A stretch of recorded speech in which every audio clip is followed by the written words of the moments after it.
Does your parrot have behavioural problems? Is your parrot not acting quite the way you'd want them to? Check out this video for my top 5 parrot owner mistakes. And if you haven't seen my previous video, do check that out as well, because I've got my number 10 to 6 there too.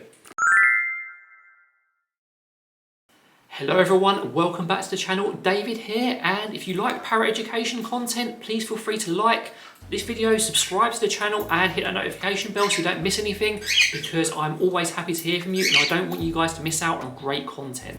In this video, I'm going to be doing my top 5 parrot owner mistakes. Now, this is a 2-part video. If you've missed the first half of the video, which is my number 10 to 6, do check that out. I'll leave a card for it now.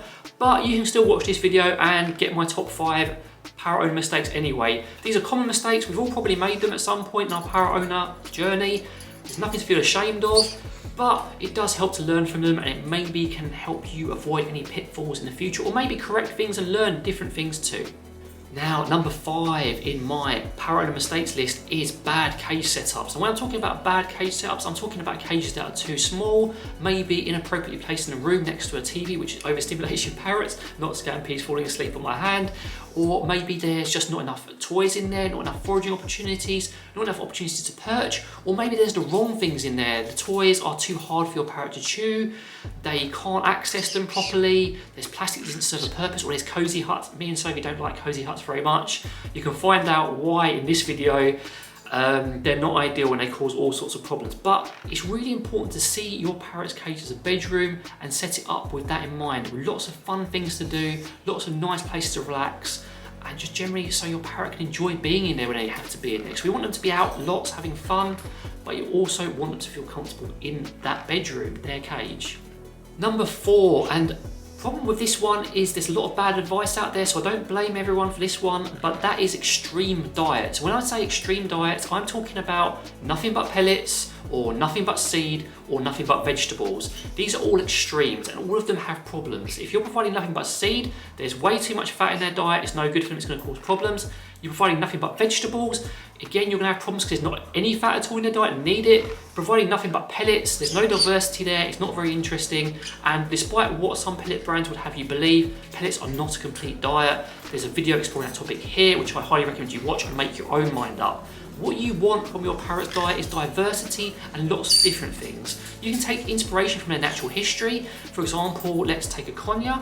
In the wild, they would eat all sorts of fruit, veggies, they would eat insects, they would eat seeds, they would eat all sorts of things they can access. Cockatiels, a lot of people say, oh, they should eat nothing but seed because they're ground feeders. Not technically true. They would eat grains, they would eat seeds as well, they would eat bugs, they would eat vegetables, they would eat sprouts because they prefer the sprouted seeds because they're higher value.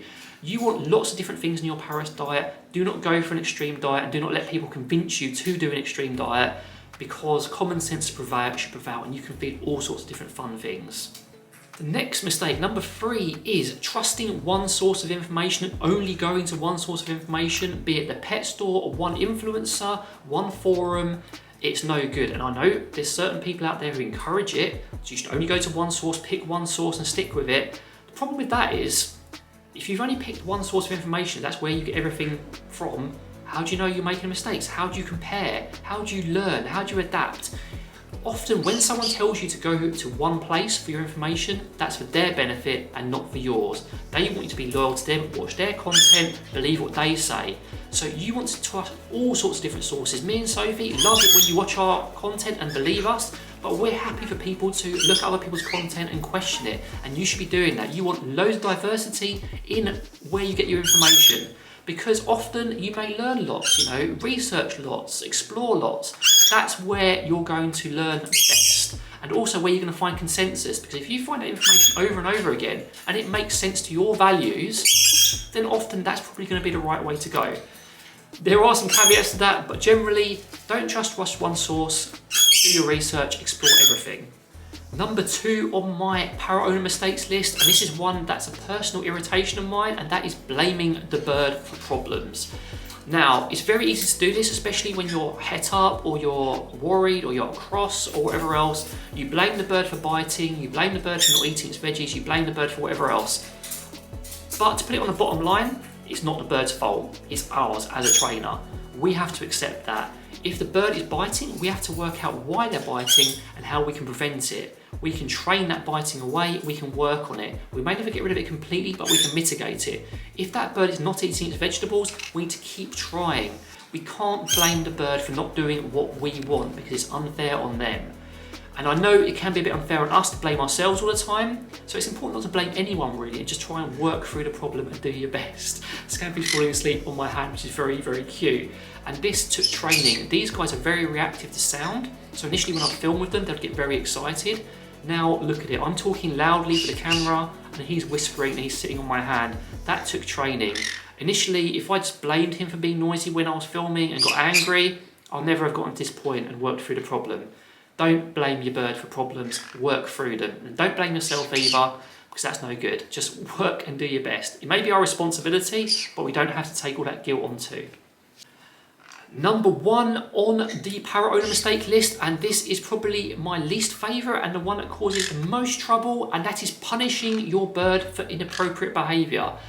You may have seen this in my new bird owner mistake list. It's on this one as well, and it's really important because it's like older bird owners do to do it as well.